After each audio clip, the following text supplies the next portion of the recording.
Olá a todos, eu quero saudá-los com a graça e a paz do Senhor Jesus. Eu quero compartilhar com vocês uma palavra que se encontra, se você estiver me acompanhando e quiser abrir a sua Bíblia, em Mateus capítulo 14, versículo 22 ao versículo 33. Mateus, capítulo 14, versículo 22 ao 33. Tá? Eu vou fazer a leitura aqui. Esse mesmo relato, se você quiser ter um relato completo, você também pode encontrar esse relato em Marcos 6, do 45 ao 52, e João capítulo 6, do versículo 15 ao 21. E eu quero assim fazer alguns apontamentos nesse texto e tirar para nós algumas lições desse texto, tá? Vou fazer a leitura aqui, se você quiser me acompanhar na sua Bíblia, você acompanha, e aí se puder acompanhar a exposição também acompanhe, tá? Logo a seguir, compeliu Jesus os discípulos a embarcar e passar adiante dele para o outro lado, enquanto ele despedia as multidões. E despedidas as multidões, subiu ao monte, a fim de orar sozinho. E caindo a tarde, lá estava ele só. Entretanto, o barco já estava longe, a muitos estádios da terra, açoitado pelas ondas, porque o vento era contrário. Na quarta vigília da noite, foi Jesus ter com eles, andando por sobre o mar.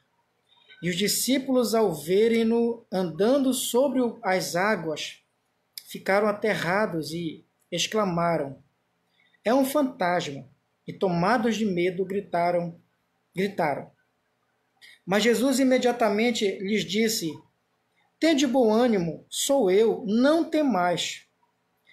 Respondendo-lhe Pedro, disse: "Se és tu, Senhor, manda-me ir ter contigo por sobre as águas."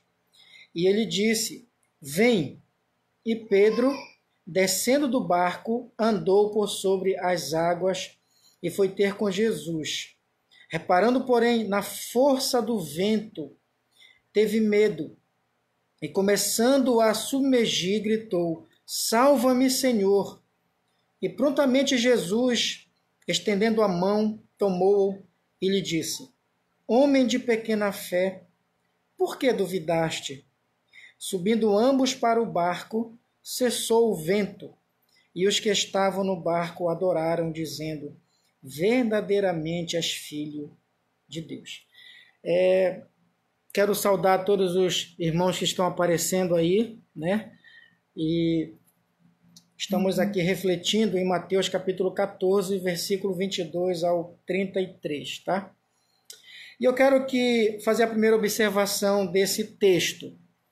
Observe que o versículo 22, ele diz que Jesus compeliu os seus discípulos a embarcar e passar adiante. Por que eles foram nessa viagem? Eles foram nessa viagem porque Jesus mandou eles irem. Então, observe uma coisa. Eles estavam indo nessa viagem em obediência ao Senhor Jesus. Eles não estavam em desobediência, eles não estavam em pecado, porém, apesar de estarem em obediência ao Senhor Jesus, eles enfrentaram uma grande tempestade, como o restante do relato. E interessante que esses discípulos, eles eram pescadores profissionais, logo, eles estavam acostumados a enfrentarem diversas tempestades, mas essa tempestade aqui foi uma tempestade diferente, porque diz o texto que o vento era contrário. Se você ler lá em Marcos e João, eles dizem que o mar estava totalmente agitado e eles não conseguiam remar porque o vento era contrário. E eles estavam então numa situação, enfrentando uma tempestade totalmente diferente de todas aquelas que eles, como pescadores, estavam habituados a encontrar no mar. E isso se parece muito conosco. A tempestade aqui, amados, representa tudo aquilo que acontece na nossa vida e que tem como efeito mexer com as nossas estruturas. Representa toda a agitação da nossa vida, tudo aquilo que acontece, que mexe com as nossas emoções, com os nossos sentimentos, às vezes tragédias. Agora, por exemplo, estamos com essa situação dessa pandemia e nós não sabemos o que vai acontecer. São coisas que mexem conosco e que às vezes nós não temos, aliás, por não termos o controle disso, ficamos muitas das vezes, muitos de nós, desesperados e ficamos igual a esses discípulos, nos sentindo às vezes até sozinhos. Mas a primeira coisa que eu quero chamar a sua atenção é que tempestades na nossa vida é inevitável. Nós não podemos evitar. Não podemos evitar que as tempestades surjam na nossa vida. Esses discípulos não estavam em pecado, não estavam em desobediência, eles estavam cumprindo uma ordem do Senhor Jesus. Mesmo assim, fazendo a vontade do Senhor Jesus, eles não foram impedidos, eles não foram privados dessa tempestade. Eles não foram livrados dessa tempestade. Eles enfrentaram essa tempestade. Eles tiveram que lidar com ela. E era uma tempestade diferente das que eles estavam acostumados a enfrentar. E é interessante que o Senhor Jesus ficou do outro lado, mas ele não ficou inerte. O texto diz, aqui nesse relato não diz, mas lá em Marcos, diz que Jesus ficou lá orando por eles, intercedendo por eles. E Jesus não estava indiferente ao que estava acontecendo com eles, porque ele viu que eles estavam enfrentando, ele viu que eles estavam remando contra a maré. E no momento certo, ele foi acudi-los. E às vezes nós nos desesperamos porque nós enfrentamos determinadas situações na nossa vida e aparentemente parece que Deus ele não está fazendo nada, mas ele está agindo. E é o que esse texto ele nos mostra. E justamente porque às vezes nós não vemos o Senhor agir na hora que nós achamos que ele deve agir, nós pensamos então que ele não está agindo, mas ele está, e ele veio socorrê-los na hora certa. Mas a reação dos discípulos ao verem o Senhor Jesus é a reação que às vezes nós costumamos ter quando a tempestade que as circunstâncias fora de nós causa dentro de nós, ela é maior que a nossa percepção da realidade. Veja, diz o texto que quando eles viram o Senhor Jesus andando sobre as águas, eles ficaram com mais medo do que eles estavam antes do Senhor Jesus aparecer. Ou seja, aquilo que deveria trazer alívio para eles trouxe mais medo. Eles pensaram, confundiram o Senhor Jesus com um fantasma. E começaram a gritar, diz o versículo 26, né? Eles começaram a gritar. É porque às vezes nós estamos tão controlados pelo medo, pela tempestade, que o socorro que Deus providencia para nós parece que é mais um problema que surge. É assim que às vezes nós, quando estamos sugestionados pelas tempestades, pelas circunstâncias, nós conseguimos entender o socorro de Deus, como se fosse mais um problema. E algo interessante também é quando Jesus chega ali no barco, duas coisas Jesus fala para eles, de certa forma já repreendendo eles pela maneira como eles estavam lidando com tudo aquilo.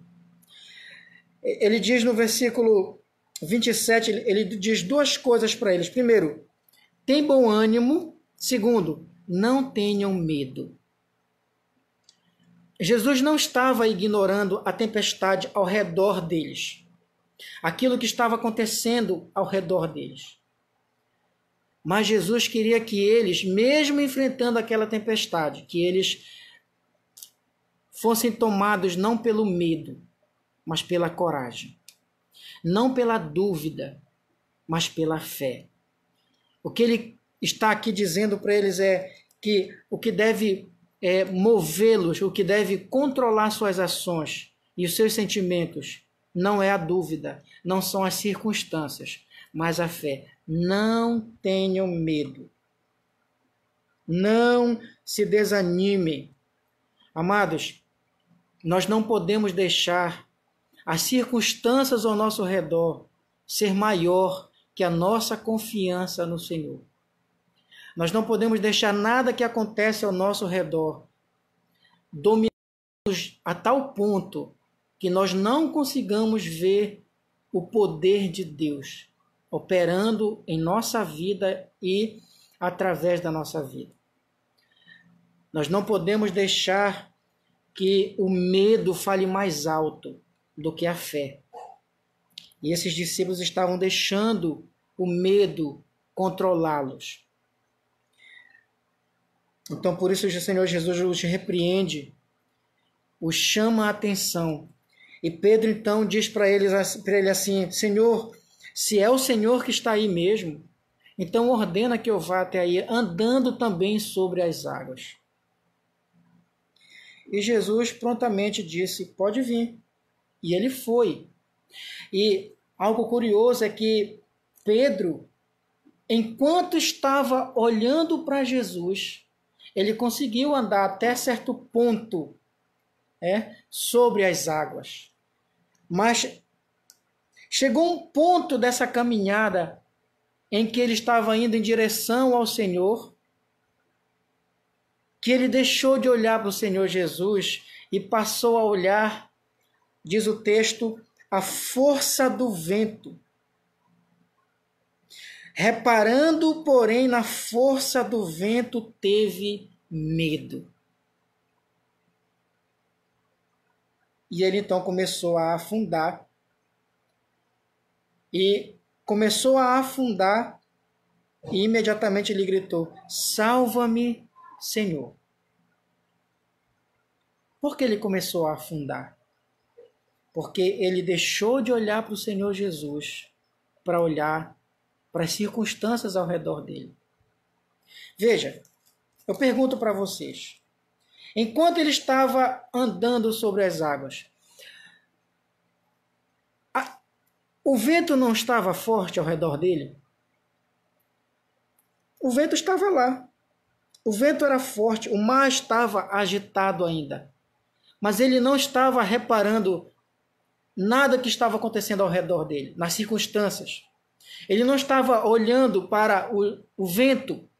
Ele estava olhando, ele estava com os olhos fixos no Senhor Jesus. Mas chegou uma hora que ele parou de olhar para Jesus e começou a olhar ao redor dele. E aí, o que ele viu, quando ele começou a ver a força do vento, a agitação daquele mar, ele foi tomado pelo medo. Todas as vezes que você tirar os olhos do Senhor Jesus para olhar ao seu redor, as circunstâncias, você vai ser tomado pela dúvida. E todas as vezes que a dúvida em você for maior que a sua confiança, é porque você deixou de olhar para Jesus, para olhar para as circunstâncias.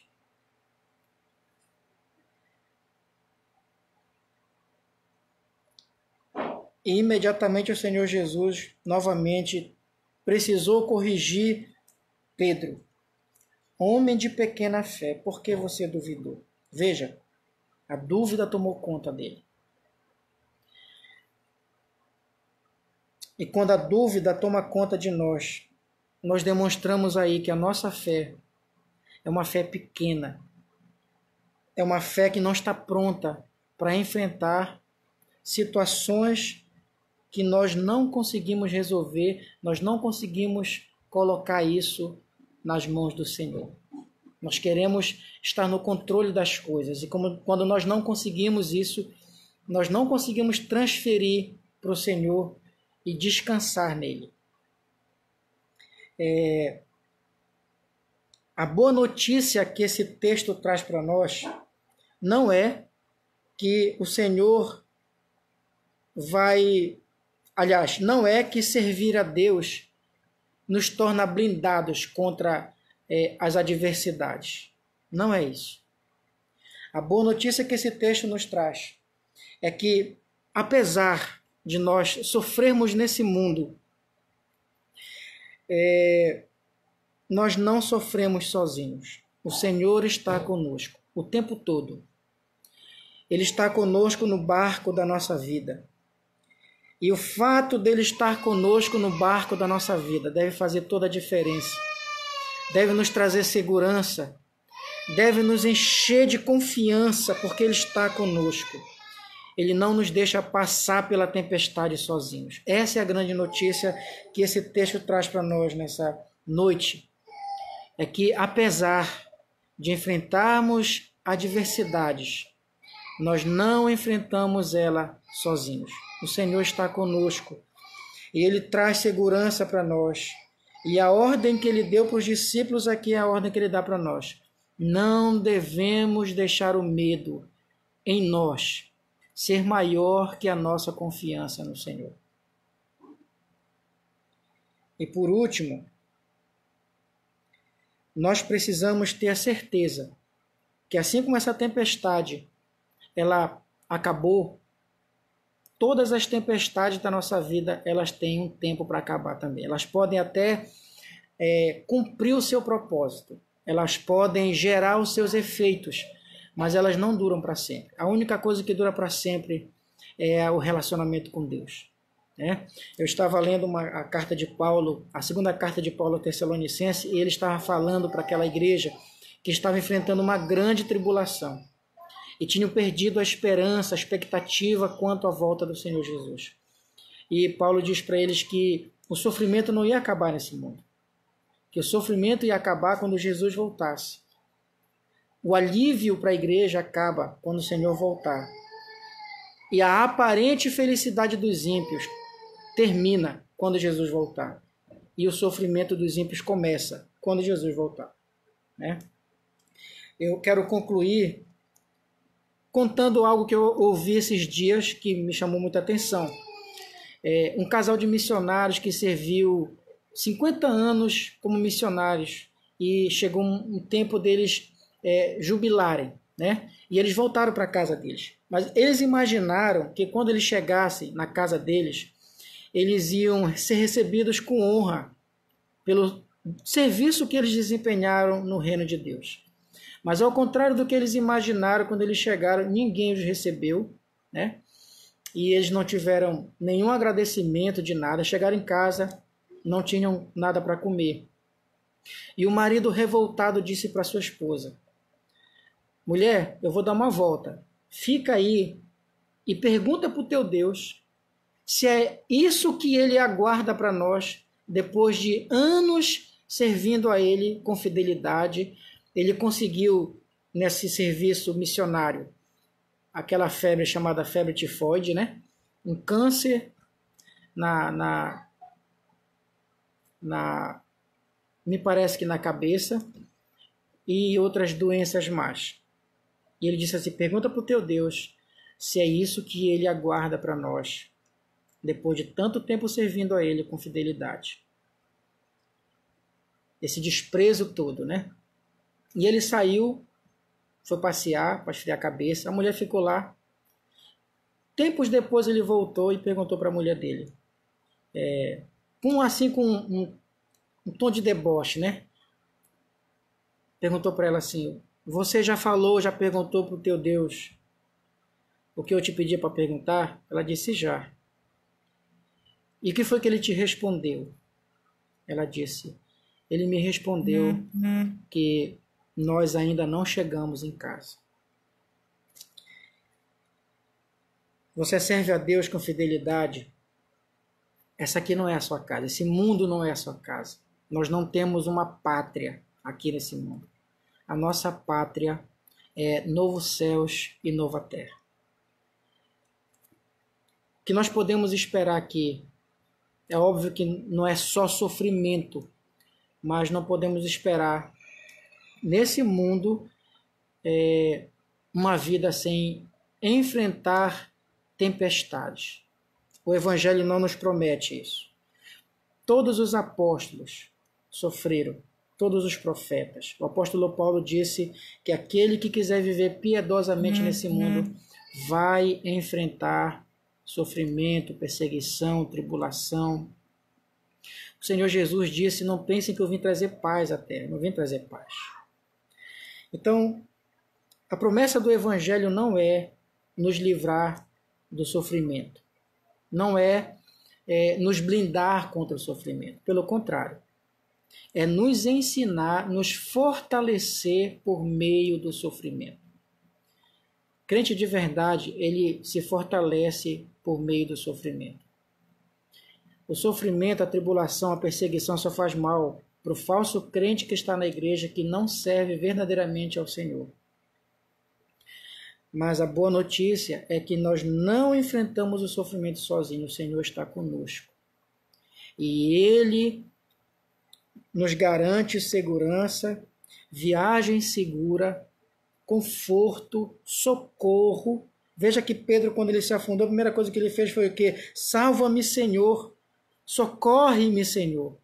E é o que nós devemos clamar quando enfrentarmos situações que não temos o controle. Socorra-nos, Senhor. E finalmente, irmãos, todo o sofrimento que nós passamos aqui não dura para sempre. A única coisa que dura para sempre é a nossa salvação no Senhor. Eu desejo que o Senhor fale com você por meio dessa palavra. Eu espero, do fundo do meu coração, que essa palavra edifique a sua vida, que esse é o objetivo, né? Que você seja edificado com essa palavra. Porque eu fui edificado quando eu meditei nessa palavra. E quero convidar você a refletir nessa palavra. E que o Senhor nos abençoe e nos dê graça. Em nome de Jesus.